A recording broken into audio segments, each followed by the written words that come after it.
There is so much we can learn from history. Remember, history is there to make us learn. History is there to teach us. History is there to make us aware of what we're capable of what the world is capable of, and how to prepare for it, because we get to learn from history's mistakes. We also get to learn from history's achievements. So we cannot talk about history without including leaders. We can't talk about history without including those at the forefront as well as those affected. So as we are learning from leaders today, I need you to tell me what you know about Steve Biko. What qualities do you think Steve Biko possessed that made him a good leader? Learning from leaders. Do you think the information you have about Steve Biko is enough? Remember, today I will be playing an interview of Steve Biko, as well as reading a poem called Steve Biko Lives. So this is just to give you some information, some insight on what he achieved. So learners, as I'm aware that some of you have zero to little knowledge about Steve Biko, I want to play you an interview where he speaks on the Black Consciousness Movement, which is what we've been discussing, and I told you to, in the meantime, think about what Black Consciousness means. Steve Biko was a remarkable man, and today we are here to learn from his qualities as a leader, the qualities he possessed. So this interview will help you grasp some of the important aspects of Steve Biko's activism. Not to be a deterrent. No, I think it has been a very useful weapon in merging the young and the old. I mean, before then, there was obviously a difference in the outlook of the old generation to the younger generation. The younger generation was moving too fast for the old generation. The old generation was torn between Bantustan politics on the one side, old allegiances, which were not progressive allegiances, to groups like ANC, PAC, without any resultant action. Remember, learners, please remember, I'm going to give you cue cards of some of the difficult words to help you understand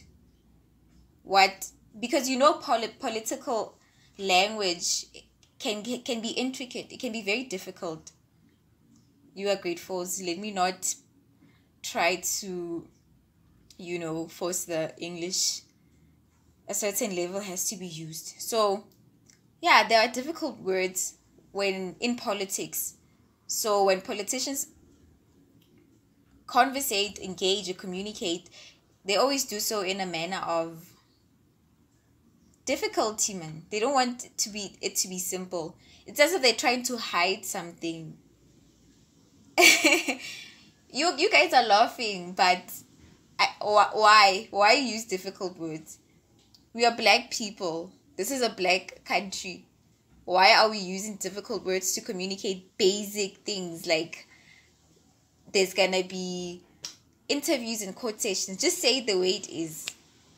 For children as well, you need to know about history. You need to know about Steve Biko. So what have you learned so far from Steve Biko as a good leader? What leadership qualities would you say you have identified in either something he said, something he did, or even if it's in how he chose to handle situations and challenges?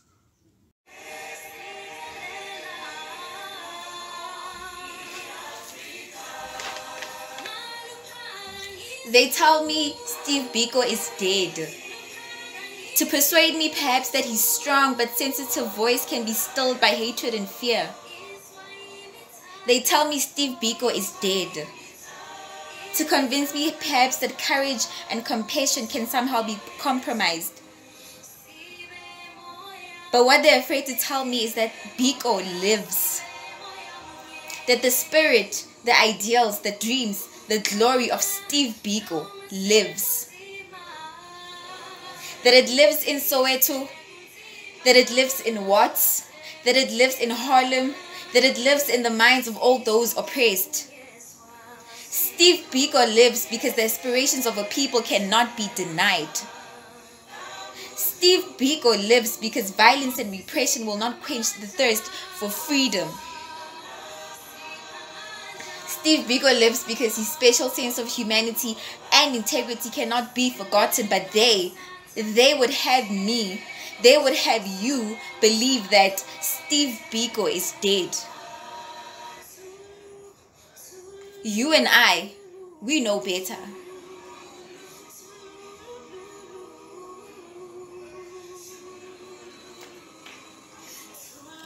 We just read a powerful poem, Steve Biko Lives. It was powerful, ne? What did you learn? What did you hear in the poem? What words caught your attention, or what words confused you?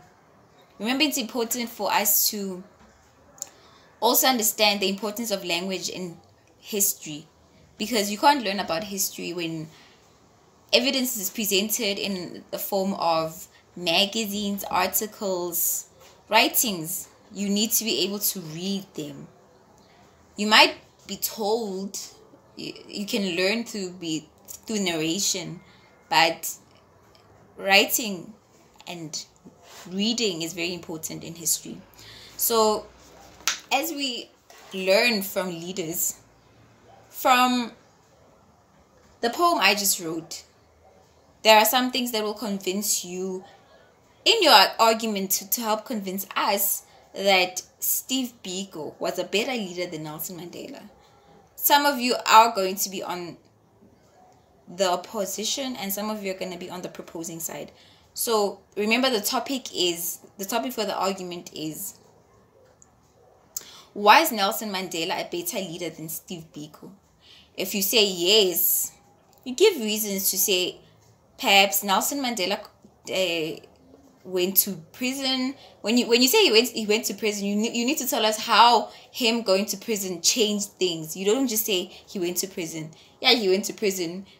When he was in prison, someone else was outside leading at the forefront. So how did that change things? You need to say perhaps Nelson Mandela brought a certain change, maybe like this and that.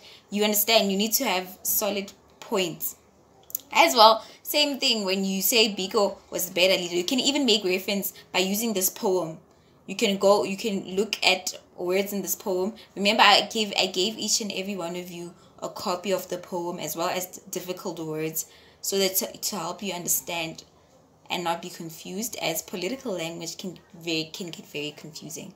So our argument is about to start. We have a few minutes left. Remember, you're doing this in groups. So we're going to hear the opposition side. We're going to hear the proposing side. Are you ready? Did you guys gather all your facts, all your points? We've been discussing, and after the poem, remember we discussed? Yes, and you wrote something down, right? You wrote some points for both leaders to use in your arguments. So we're going to begin with Group A.